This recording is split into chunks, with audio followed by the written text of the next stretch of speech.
One, and we are recording once again with the always impeccably dressed Mr. Leo Zagami, who has been on here twice before now.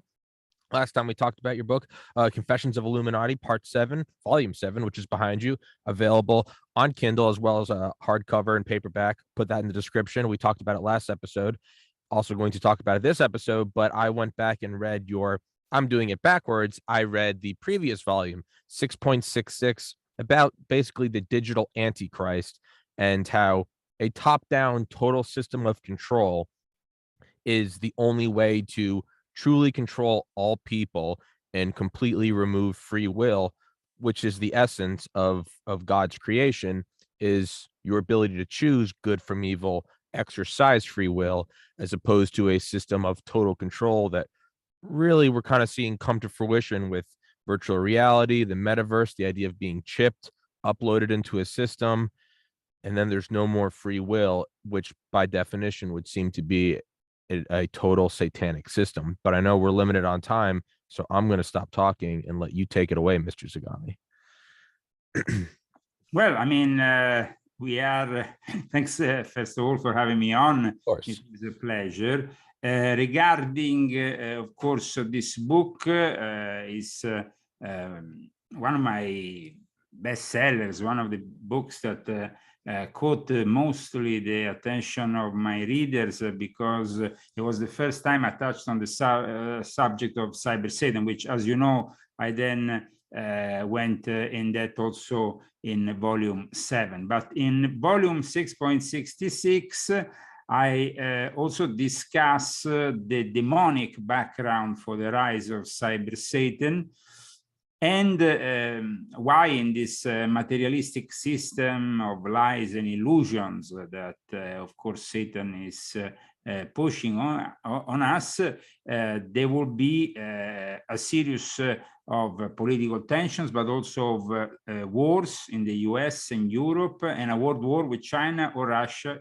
And that is something I already wrote a long time ago. I mean, this book was published in February 2019. So, and I, in the back of the book, as you can notice, there's also the symbol of the World Health Organization. So a book definitely was referencing to things that are just happening now, and they're still let's say they're still ongoing.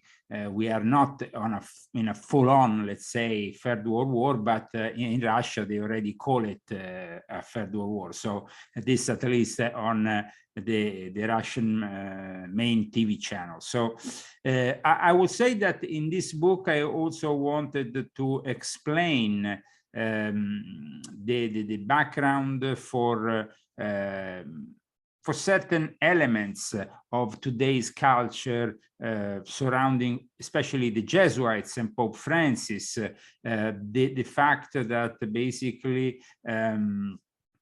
Pope Francis is a disciple of Pierre Teilhard de Chardin, which we cited, I think, in our past maybe interview, we discussed it briefly because it's cited also in volume 7. But in volume 6.66, I went very much in depth in describing his influence culturally, even on the birth of the internet, which is something that maybe some people will find like completely new news, because the fact that a Jesuit is behind the birth of what we now call the World Wide Web will seem almost unrealistic. But as you know, I base my book on facts, never on fiction. So I try to explain also the Elon Musk figure, which today a lot of people, of course, connected to the attempted takeover of Twitter, and a lot of people are evaluating like a possible defender of freedom. But at the same time, Elon Musk is the guy who also warned us about the danger of artificial intelligence, and he did it for the last few years without anybody really taking the right action. So I think that it's interesting also that he then went on to develop this computer brain interface. And at the same time, in volume 6.66, and it's called volume 6.66 because, of course, it connects to the mark of the beast. When we are discussing the implementation of the mark of the beast, we are discussing a scenario in which there will be no option for the majority of mankind, and that's because Cyber Satan will be controlling the majority of mankind. Now, when I published this book, a lot of these things seem almost unrealistic, while instead now people will view them as facts. So that is quite interesting that this happened not in 10 or 20 years, but it happened really in 3 years, because this book was published a little more than 3 years ago. So I think that a lot has changed, and it's important also in this book. I gave a lot of importance to how the Vatican has worked itself on starting in the last few years to embrace artificial intelligence, organizing conferences on transhumanism or robotics. And so this definitely is something also that is very important. And I try to also explain the demonic side of the Vatican and how it really interacts with this modern technology, how there is these pedophiles in the Vatican that, of course, are part in one way or another of this great apostasy of the church, that at the time was, of course, rather opposed to Donald J. Trump, who was back then the president. But also it's very clear to us that this church is fundamentally pushing everything that is wrong in our society these days, including the illegal immigration at our borders, which is a way for the New World Order to get our society to collapse and to then replace it with this great reset that, of course, we have heard a lot about, and of course is then the main topic of the following book, which is volume 7. But in volume 6.66, there is also the subject of demonic possession through these new technological means that, I mean, children, but in general, younger people also today relate in a different way to technology from even my generation. I'm not a millennial. The millennials instead are very much obsessed with the use of smartphone, playing video games, and often these are porters for the kingdom of darkness to promote their own demonic agenda. And so in this book, I wanted to explain really this other connection. That's why the figure of Father Teilhard de Chardin, yes, inspired the internet, inspired Space 2001, Space Odyssey, the film, but also the book, of course, of Arthur C. Clarke, who was very much a fan of Pierre Teilhard de Chardin, this alpha and omega, this beginning and the end of our civilization, which ends up with this all-encompassing artificial intelligence, which, of course, in the film 2001 Space Odyssey is pretty clear is not a benign one, but rather a malevolent artificial intelligence. So I wanted to connect the demonic realm and discuss it also in relationship with these new technologies, the fact that there is evidence that children have fallen into a state of what is defined as possession just by playing some video games, or by normal people just spending too much time on social networks, absorbing negative energies in some way. So I think that this book is it's a lot of things, but mainly it's a connection between the invisible demonic realm and what we really perceive instead as our future, the modern technology, which of course is nowadays headed by the artificial intelligence. So in this book, I wanted to also explain how black masses, for example, originated in France, the importance of France and all this. Today we see, for example, France taking at times a different stand from the US, also in relationship to the war in Ukraine, to Russia.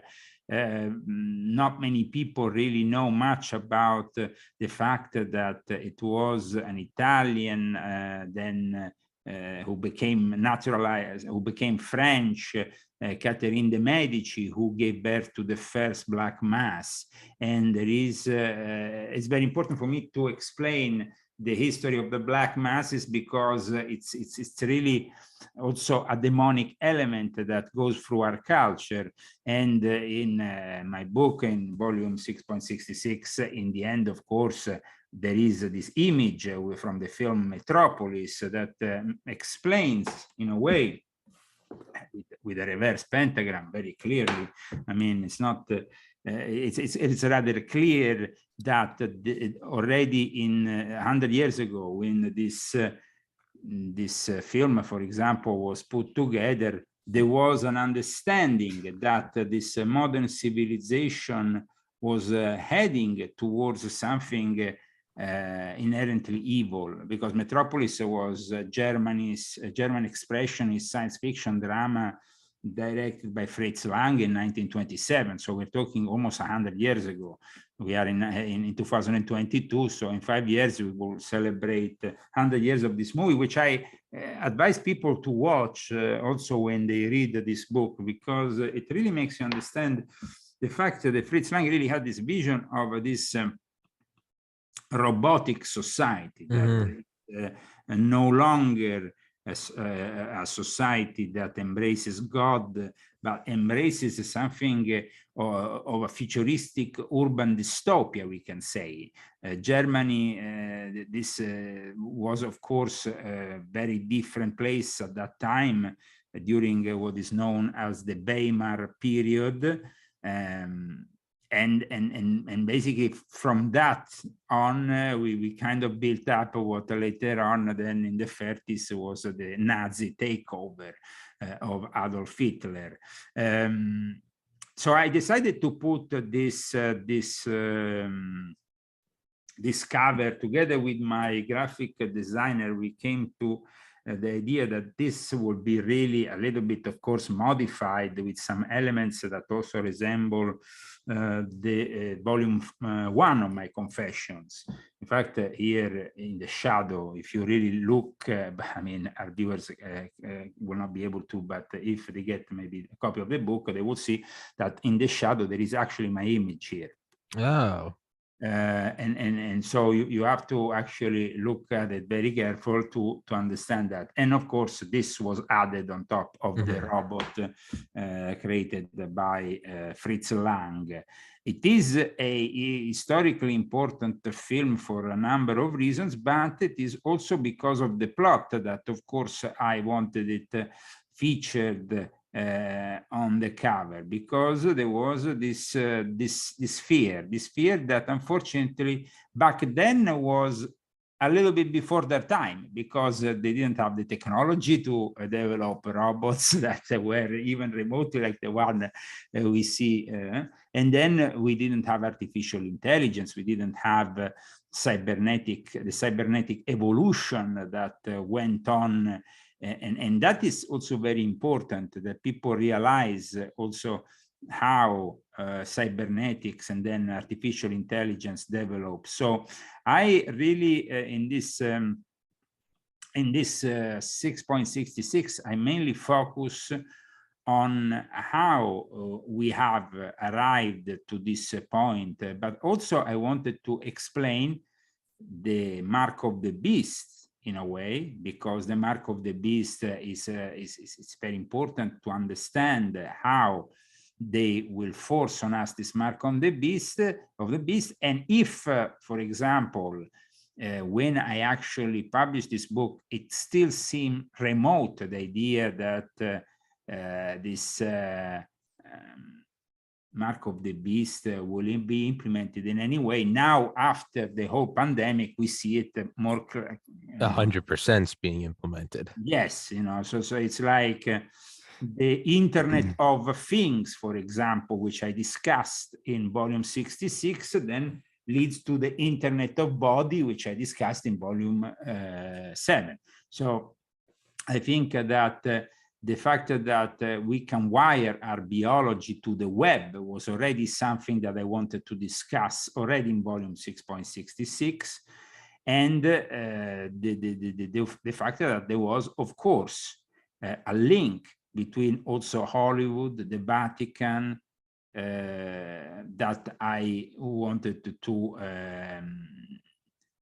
discuss, because then I kind of hinted on the fact that they were preparing, of course, Joe Biden as their future president.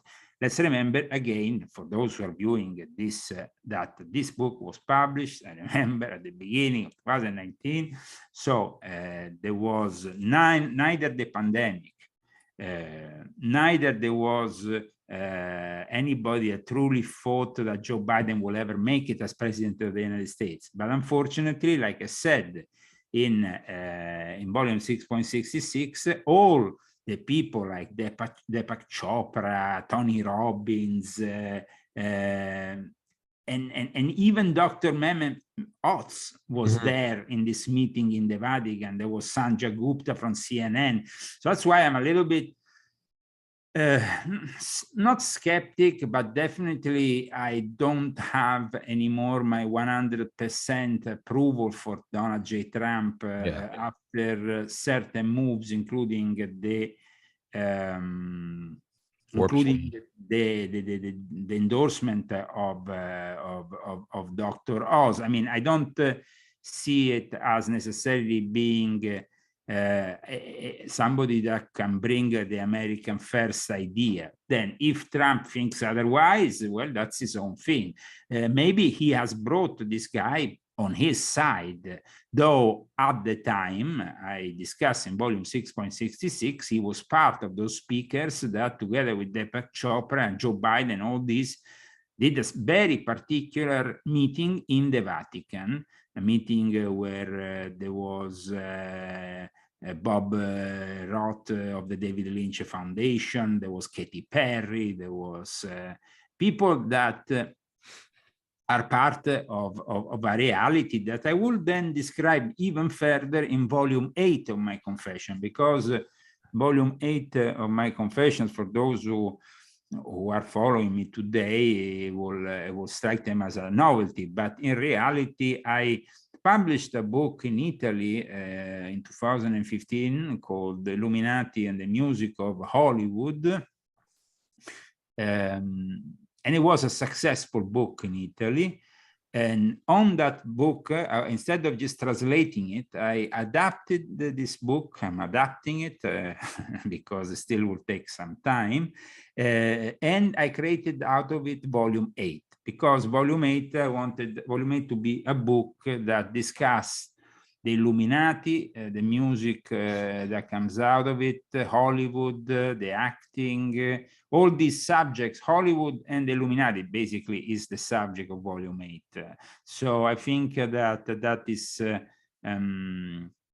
hint, volume 6.66, discussing all these figures. But I mean, they will, of course, find my book, and it's actually in volume 2, here in American English edition of volume 2, that I already discussed some of the subjects that I will then go in depth in volume 8 regarding Hollywood. So I think that people will appreciate this book because I never published it in the English language, and the elements that are found within are definitely very interesting for those who want to know more about holy wood. This is holy, it's wood, but it's a portal.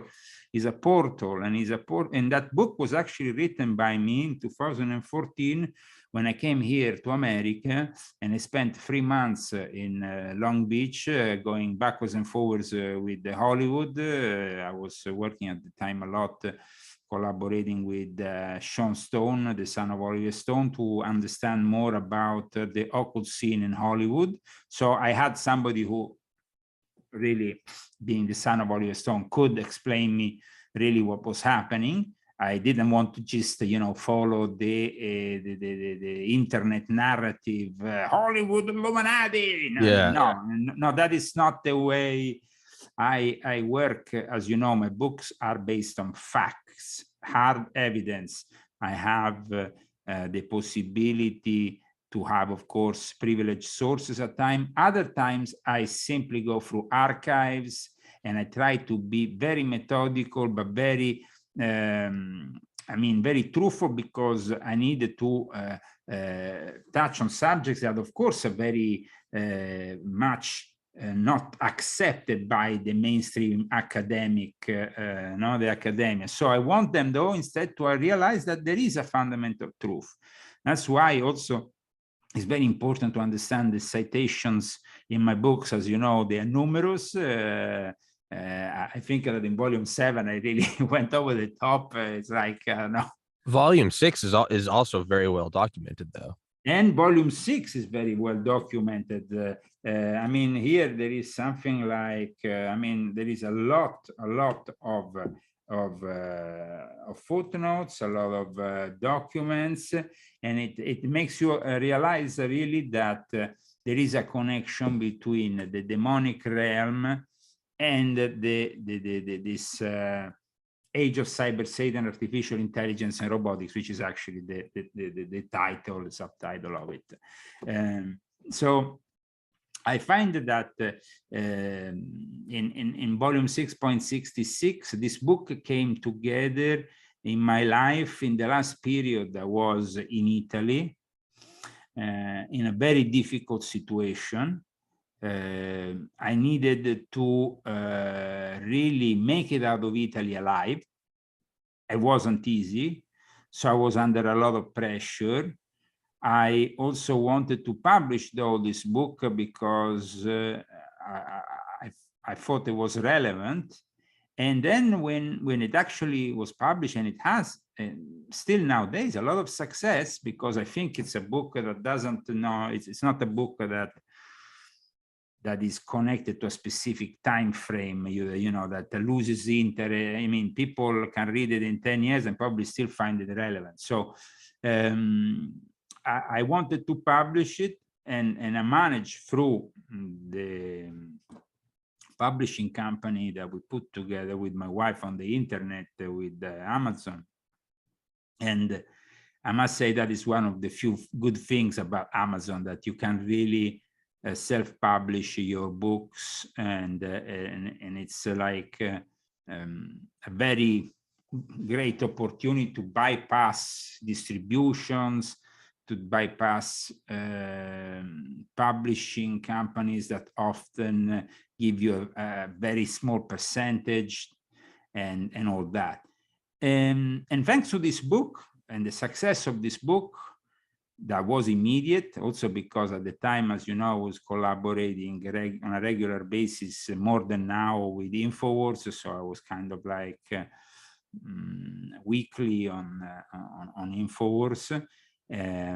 Something that doesn't happen, nowadays I go maybe once a month, stuff, but nowadays it's kind of like they have their own, they have so many other people they work with stuff. So I guess that, but they have, I must say, helped me also in the launch of volume 7, because they have dedicated both Alex Owen and Harrison, all of them dedicated specials based on my book, on my new book. So I must really thank them for that. Yeah. They are, of course, very much focused on their own internal affairs and problems, and I can understand that they're really fighting a war with censorship, and a war not only with censorship, a war for survival of their own platform. So, but regarding going back to volume 6.66, when it came out, it was a blessing for me, because it gave me the possibility to have those funds that I needed to leave Italy. So the book was inspired book, because it was clearly a very inspired book, godly, almost, you know, I felt really when I was writing this inspiration that happens only when you are clearly inspired by God. You know, I mean, books can come together in different ways. I mean, usually they can come together with steady research, putting together of a specific topic.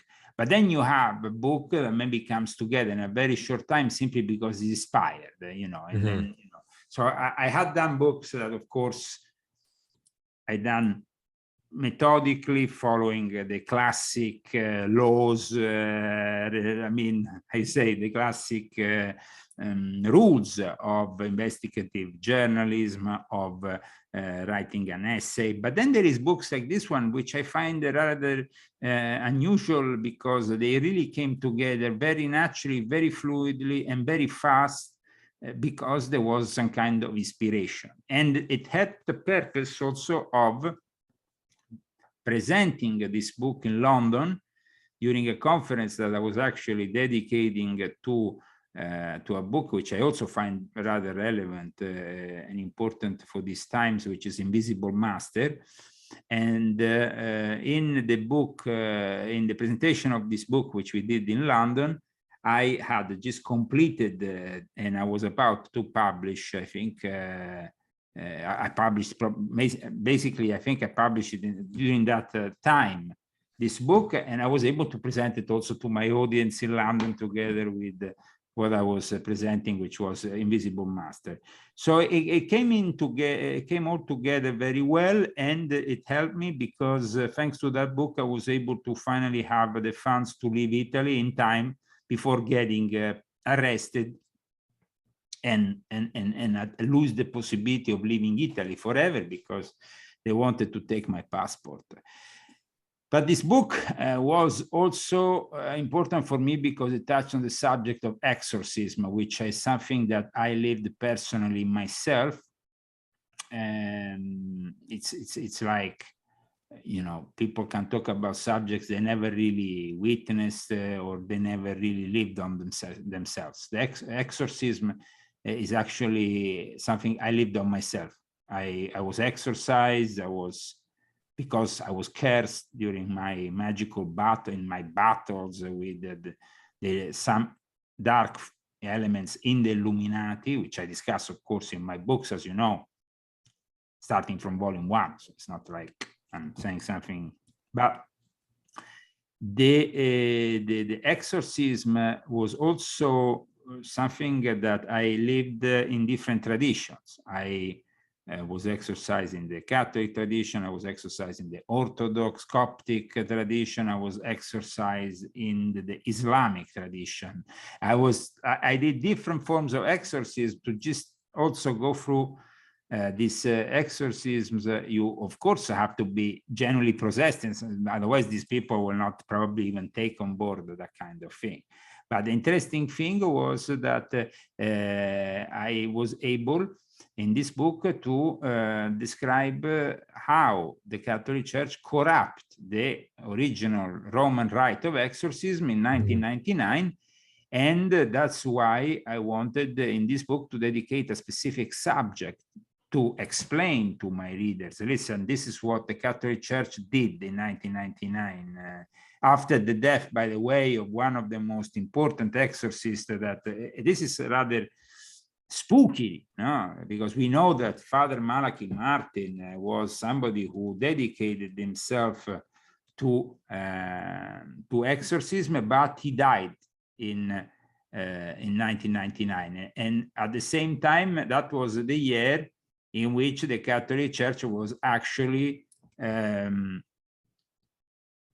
bringing forward a revision that was planned during the Second Vatican Council, which was basically the Masonic takeover of the Vatican. And I wanted in this book to explain this whole thing, what was taken out of the original exorcism. And that's why I actually include a ritual, exorcist ritual, but also I explain to the people in this book how to find out if a person is genuinely possessed or if he is simply mental illness. Yes, that is a big, it's a very important thing. You know, you have, of course, a series of tests that you need to conduct. You have to really, and this really, we can see a little bit of it in the film The Exorcist, and you know, when the main character, Linda Blair, goes through these motions initially where they bring her to get analyzed. Now, it was obviously very clear that she was possessed. So it wasn't like they had to do, I don't know what. I mean, it was pretty obvious. But still, even in that movie, they showed how there is first a medical analysis, then, of course, the intervention of a priest that, of course, was partly also, that is very interesting, because in this book I explain how Father Teilhard de Chardin inspired the actual figure, the exorcist Max von Sydow, and how he actually was, yes, a guy, Father Teilhard de Chardin, for those who don't know it, and I've been mentioning this name since the beginning of our show today, and maybe some people will say, well, who is this guy? Father Teilhard de Chardin was a Jesuit. He was a Jesuit, a very unusual kind of Jesuit, a Jesuit who wrote a lot, was also an anthropologist, and somebody similar to the figure, a bit of an Indiana Jones figure, like the one we see in the portrayed by Max von Sydow. So there is some similarities, but also in the movie The Exorcist, they based the actual room of that priest who instead calls that younger priest also on Max von Sydow's room and how he lived. Actually, I think there is even, at one point, I think there's even a picture of Teilhard de Chardin featured in the movie The Exorcist, if I don't get it wrong. But in any case, it was very important for me to explain that there is, of course, a genuine form of possession and a non-genuine form of possession. But I also wanted to explain that there is a guy like Père Teilhard de Chardin, who was a French Jesuit, a priest, who was but also a scientist, a paleontologist more than, let's say, an anthropologist, but a theologian, a philosopher, and a teacher who accepted the genuinity of it, even if he had a Darwinian outlook of life. So, though, I mean, even the fact that he had a Darwinian outlook of life, in the end, it wasn't really matched by his writings and what he was envisioning, because in the end he supported that paleoastronautic, how you say, that ancient alien kind of theory, which filtered in 2001 Space Odyssey, which in the end, I think really it's a little bit, you see, like, it's interesting how the Jesuits, who are considered the scientists of the church, when you go, for example, and study Père Teilhard de Chardin, they tell you he was a Darwinian in his outlook. But then when you go and study, okay, the noosphere concept which he created, It's a philosophical concept, we can say. And it actually, and it's about in the noosphere that then the guys of Wired saw Pierre Teilhard de Chardin's foundations for what would become later on the World Wide Web. That is even if in the end, this noosphere concept that he was promoting wasn't even born out of him. It was actually developed and popularized by an Ukrainian called Vladimir Verdansky, who was a Soviet, of course, Ukrainian. And then Pierre Teilhard de Chardin at the same time was spreading this concept here in the West. So there were these two figures that were spreading this concept.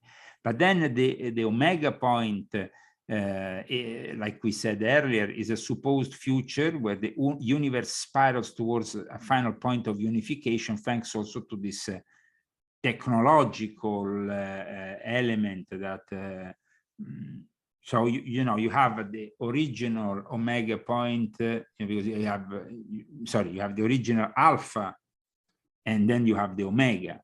But this is of course the alpha and the omega is the beginning and the end. And so for Christians, the beginning is of course Jesus.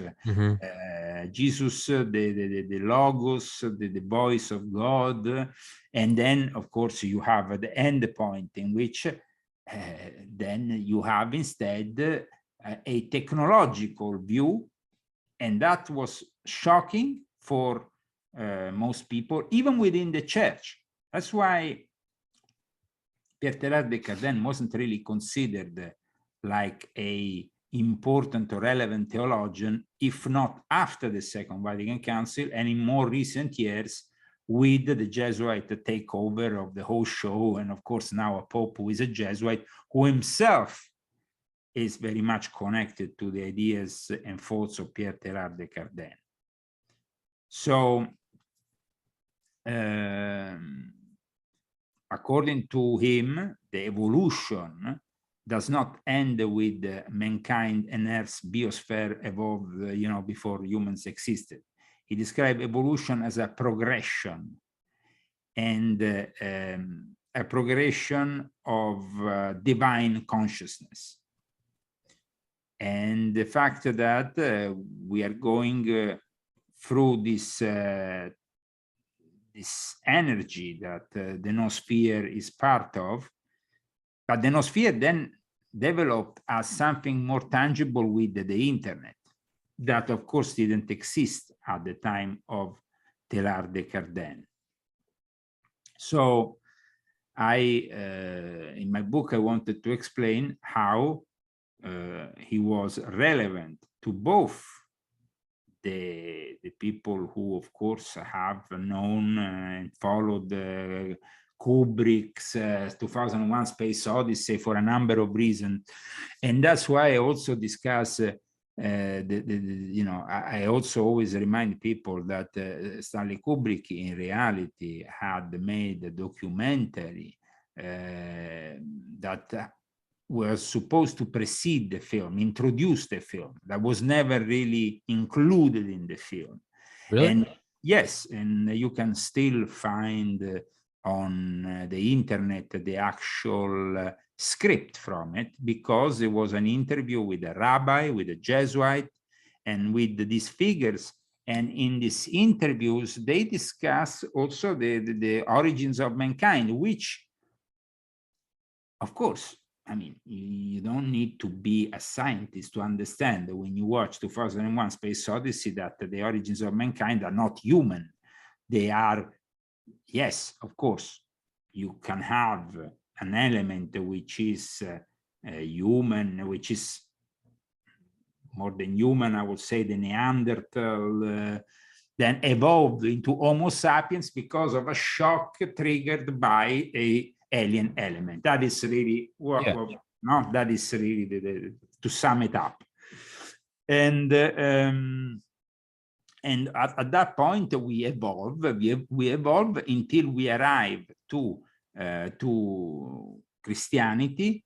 Christianity, of course, understood that within like most religions, that we have some kind of interference from these demonic elements that kind of like that belong to another dimension, but can be in some way arrived into our dimension. They can be invited by us, sometimes even without us really knowing that we are inviting them in our reality. No, most people today, and that is another important topic of this book, they don't realize that this, that these demons can jump inside of us even by interacting with modern technology.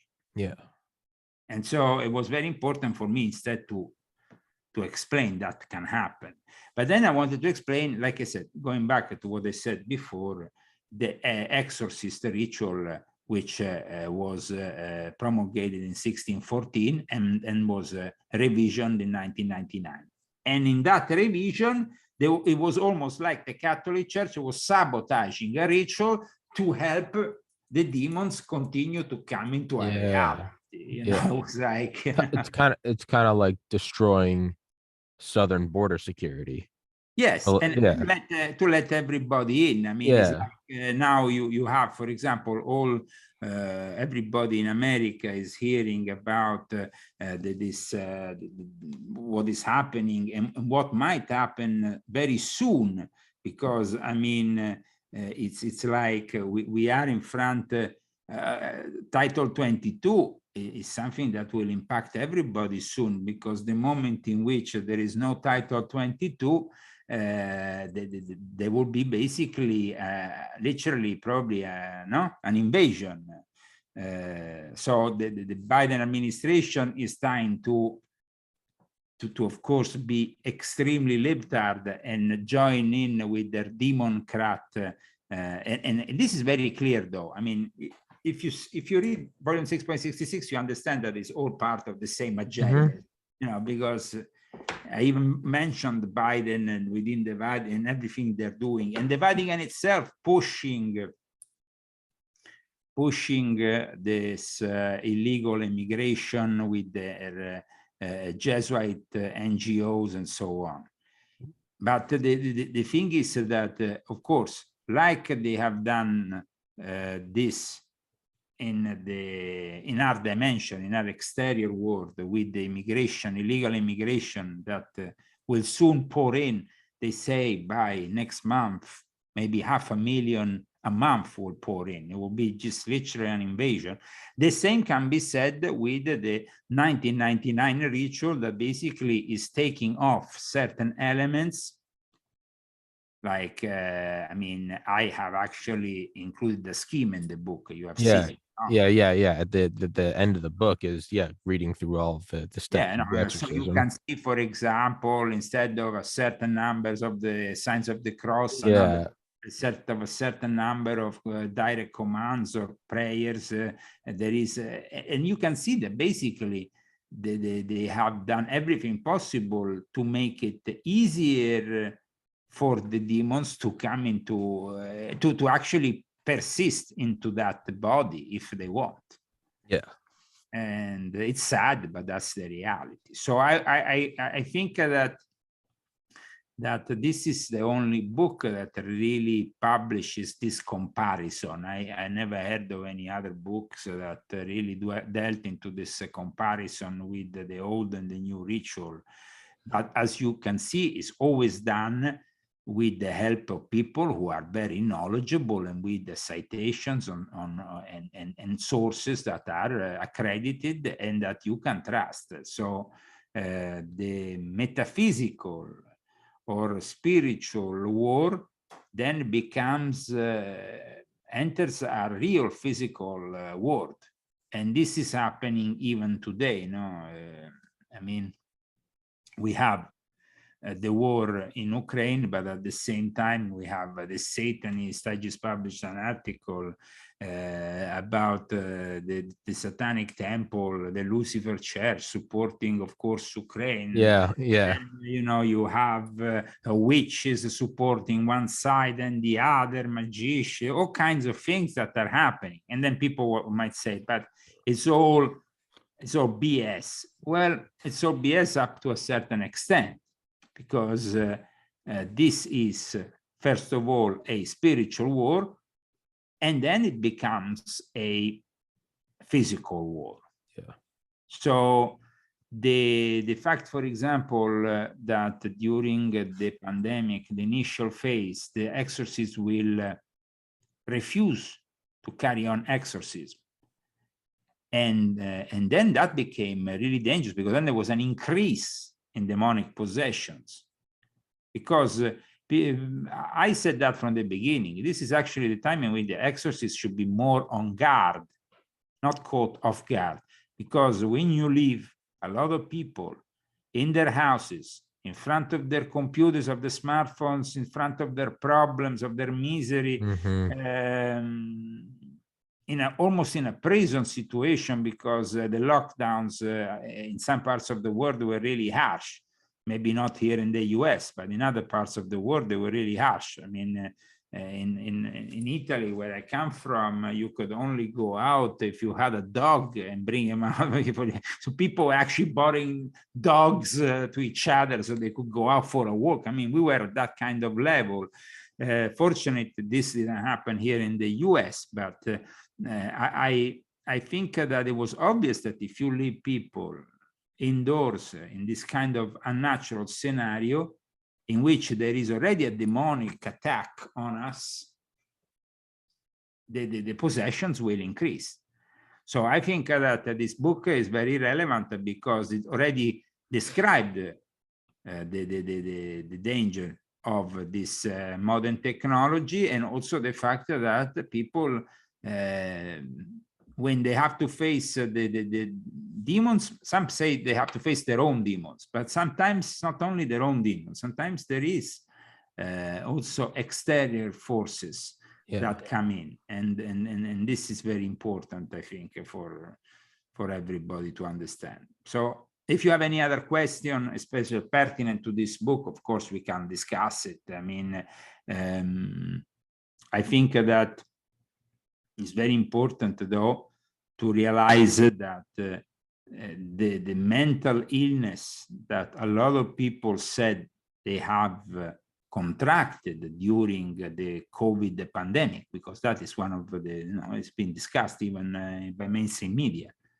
It's not only mental illness. It is also a increased demonic presence that has not been also fought enough, because the first thing they did during the first stage of the pandemic was to shut the churches, shut the synagogues, shut everything. All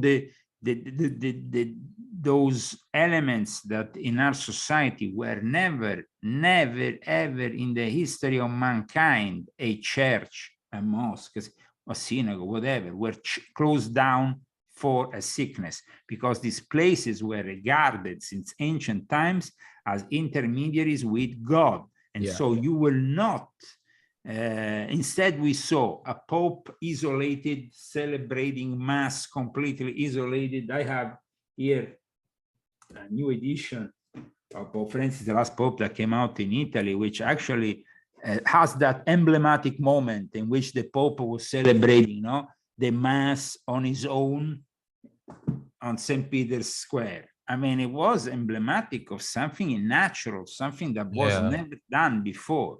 I mean, the actual Pope in the old days, even in the time of the worst pestilences, I mean, we are talking here about the Black Death. We're talking here about terrible sickness that and terrible real pandemics.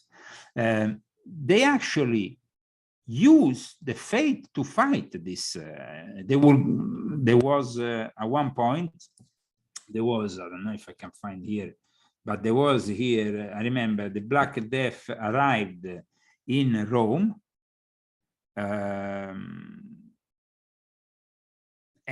or at least was supposed to arrive in Rome. And what happened was that the Pope immediately picked up the cross and carried it along Rome with his followers to heal the city of Rome. this means literally carrying the burden of the cross, but also carrying the faith that you have in this, that is your religion. You know, this plague, people were dying of a plague, and when there was a plague, a religion was considered a solution to that plague. It was considered an ally to the, eventually to the medicine. No? Yeah. Instead, nowadays, it's completely the contrary. We saw a pope that started to close himself completely inside the Vatican, and then in the end, he wouldn't let anybody who is not vaccinated inside the Vatican. Just so, I mean, this is completely, I mean, contrary to, I mean, no, I think it's really sad to see that there was this change.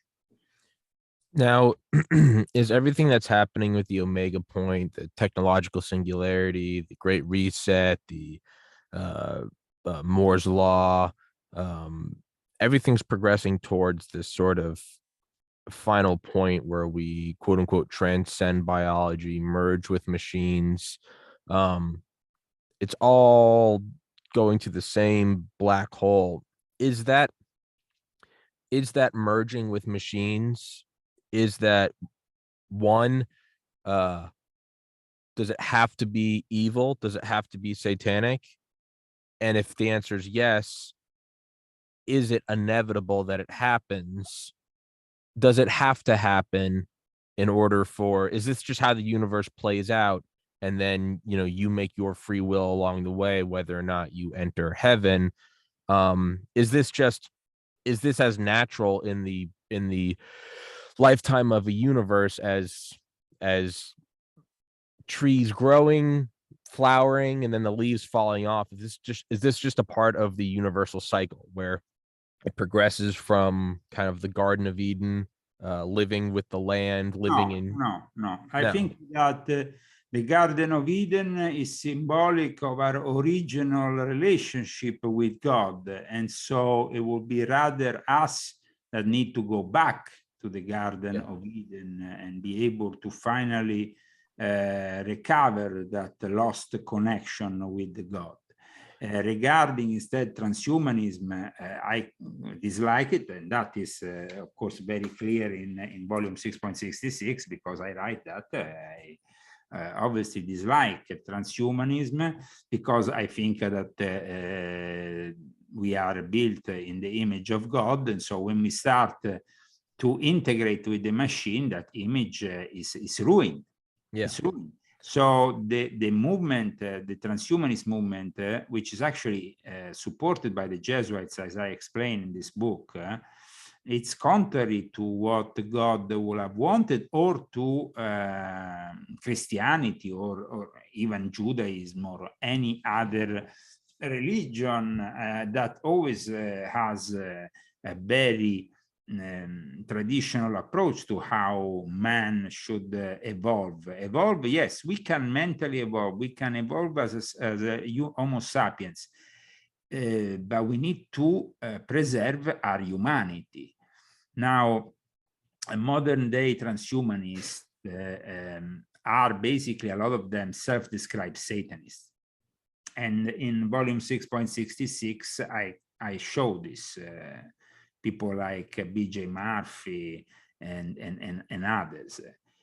So they want to valorize only reason and exclude religion, and the vulnerability of mankind at that point is obvious, because we're going to be totally embracing a materialistic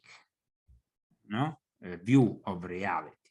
So when you said, is it inevitable? It's inevitable that that part of humanity might go that way. Yeah. That's for sure, of course, but it's not inevitable that all of humanity will go that way. Well, that's what I meant, is like, with free will, there's inevitability that there will be evil. There will be people that rape. There will be people that kill babies. There will be people that murder and go through genocides. but then there's people with free will to make the harder decision to do good, to, turn the other cheek, to, you know, follow the will of God. There's always the choice to, I have the choice to right now go buy alcohol and just start drinking until I die and become an alcoholic. That doesn't mean everyone will.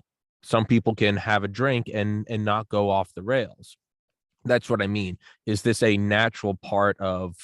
Yes. It is, of course, all natural until you don't start integrating with the machine and putting pieces of the machine inside you. Yeah. And at that point, then it's not you. I mean, especially when it comes, okay, you could help, for example, the loss of a hand with a bionic hand or a bionic leg, or that's okay. But when you start having a computer brain interface, well, that is a different kind of reality. Absolutely. When you are accepting what we define as the mark of the beast, so a microchip that is given to you so you can identify yourself at the supermarket and not pay when you go out, or go through the customs without showing your passport. Well, that's a different kind of thing.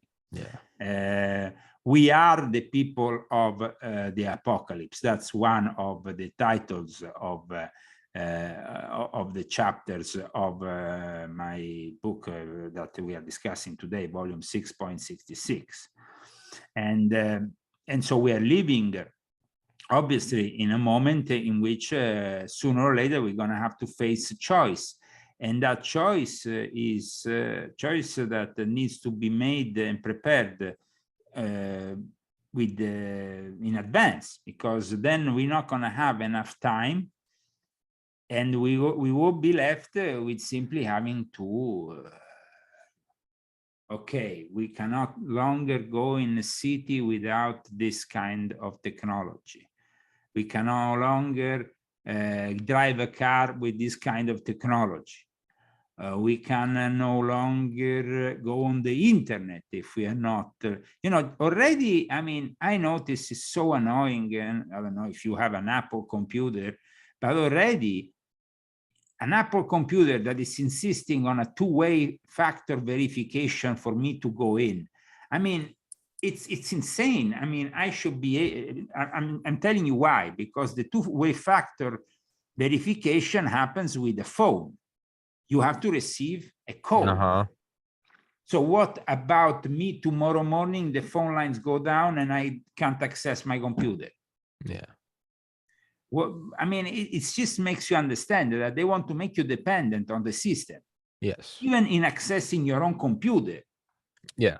So yeah. That is really, it's really demonic.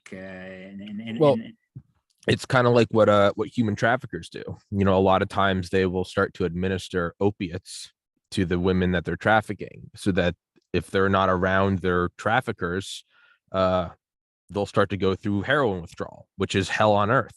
So they stay with their trafficker. They don't run away, because the traffickers will just give them their hit of fentanyl every 6 hours.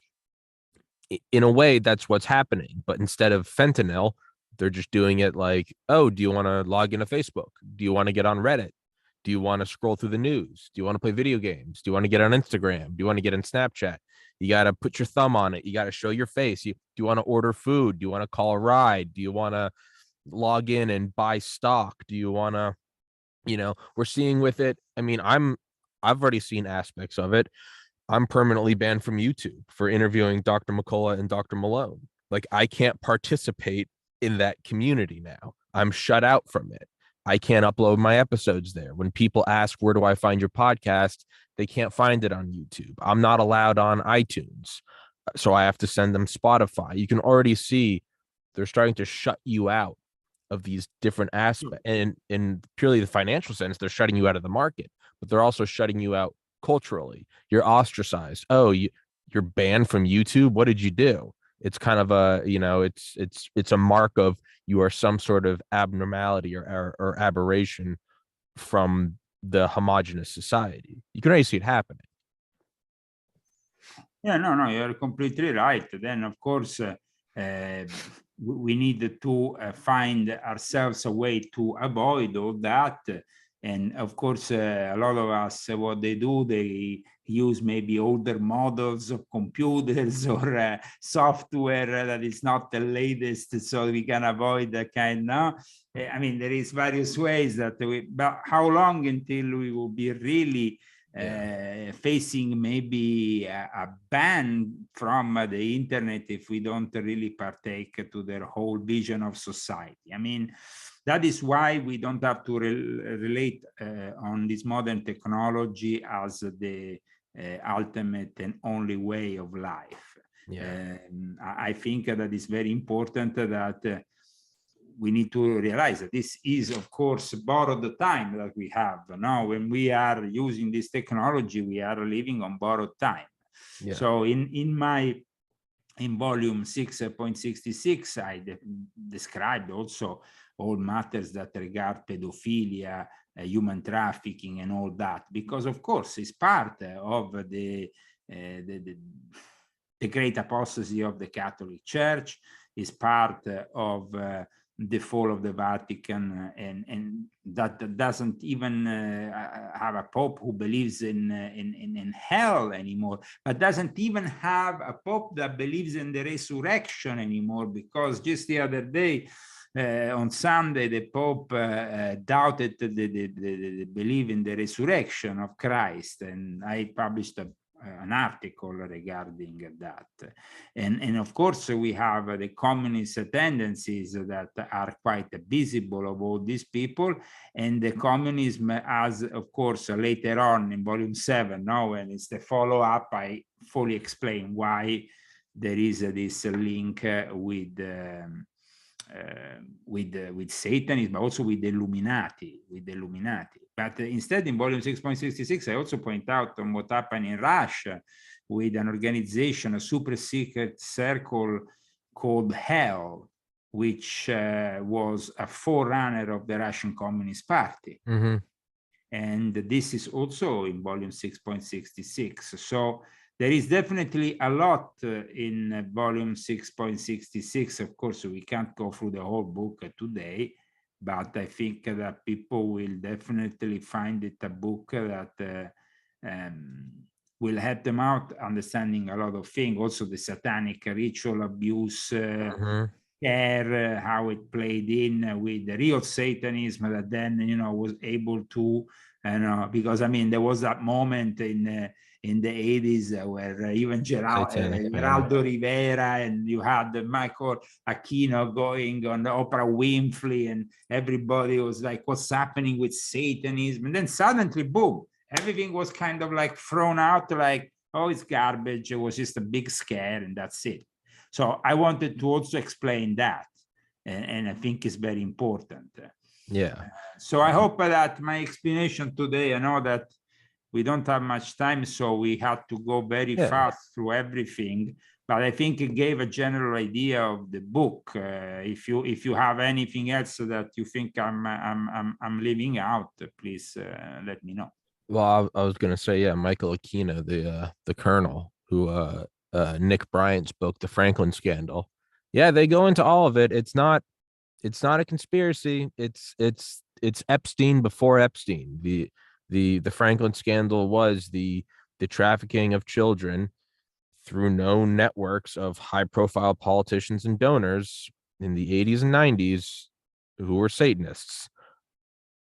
Best-selling book by Nick Bryant. And of course, the rise of China and all the rise of the dragon, the illegal immigration that we talked about earlier, that is it's very important because, of course, it was built to destabilize the West. Yeah, the Kalergi plan. And the Kalergi plan, and the one world religion unveiled. These are all topics that you will be able to find in volume 6.66. But there is also, and with this, of course, I have to conclude because, as I told you, time today. But there is one last topic which I touched, which I think people will find relevant, because we discussed, of course, today in the show also very briefly the alien element in the origins of mankind and whatnot. But in this book, at one point, I touched on the connection between the Sumerian gods, the Anunnaki, that are very much, they are very known in the UFO community, and Russia. There is a connection, of course, that brings me to discuss what was done by Alexei Savin, this particular figure in Russia, and the fact that basically there is some kind of link that the Anunnaki, the demonic allies of the Vatican, have with both the Vatican and Russia. So, I mean, it's kind of like, I know it's probably a topic, the fallen angels, that, we should maybe be discussing with more. But in this book, I discuss basically also an ample study that was conducted by the KGB in the 80s.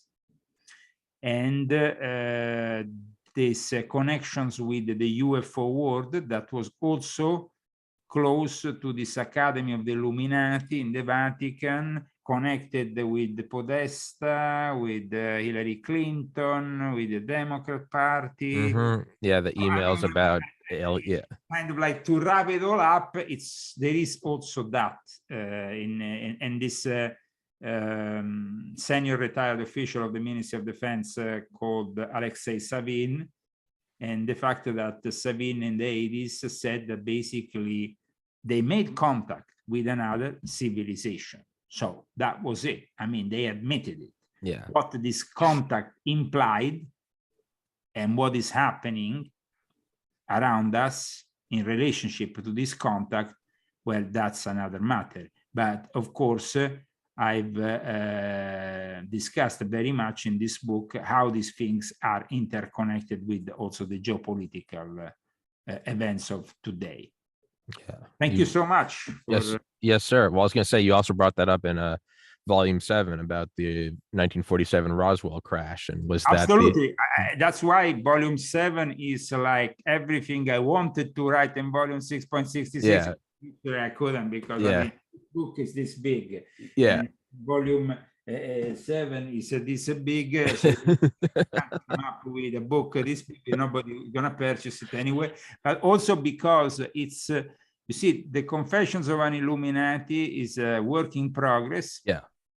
And I think that we are really laying down the foundations for a clear understanding of what the Illuminati really are beyond, the myths and legends of the internet. And you see, volume 7, I mean, it's done in a very academic way. I mean, everything is laid out from the original sources, including Adam Weishaupt's original idea, which then filtered all the way to Klaus Schwab and his Great Reset. Yeah. So I hope that people can purchase both volume 6.66 and volume 7, because these two books go very well together. Absolutely. I will give us a more comprehensive understanding of what goes on now.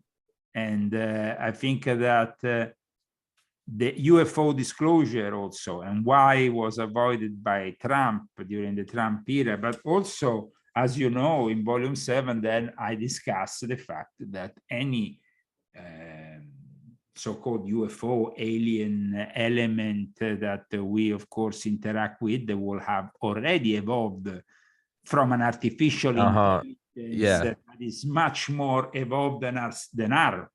So what does that mean? Why are we let into this artificial intelligence reality? Is that a trap, an alien trap?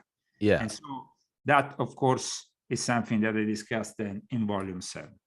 And I will put the links to both those books in the description. They're both absolutely incredible. If you enjoyed today's talk, you will enjoy these. You have the ability to wrap everything up in volume 7. I would say truly is the biggest top-down view of like every running theme from UFOs to demonic sacrifice to black masses to it all comes together in the most beautiful, terrifying, but beautiful kind of finished product. And that's my plug for volume 7. Mr. And Yes, next sir. time, of course, I hope we can, as Absolutely. we go backwards, we can go on volume 5. Absolutely. At that point, we can also discuss the decline of the West and the rise of Satanism in our society, because I think that is also a very important subject. But it was definitely a pleasure to be again with you and with your viewers. And so God bless you all, and we speak soon. Yes, sir. Next time we'll do volume 5. Mr. Leo Zagami, thank you so much, sir. God bless. I'll send you an email when this episode is up. We'll schedule the next podcast, and I look forward to talking to you again, man. Did you read volume 5? Not yet, but that's going to be the next one. Oh, I'm moving backwards. It's a book that I'm actually looking to work on it. Like I want to Redo it. No, not redo. It's already the second edition, so I don't want to touch it too much. So I think it's already perfect in the way it is, but maybe I will be able to upgrade it with some of the latest and current events that give, of course, ulterior confirmation of what is discussed there. But in reality, it's a perfect book, and everything that was outlined in volume 5 turned out to be correct, including the origins of the virus, which were featured in the second edition. So thank you so much, and we speak soon for volume 5. Yes, sir. Thank you so much. God bless. Mr. Leo Zagami,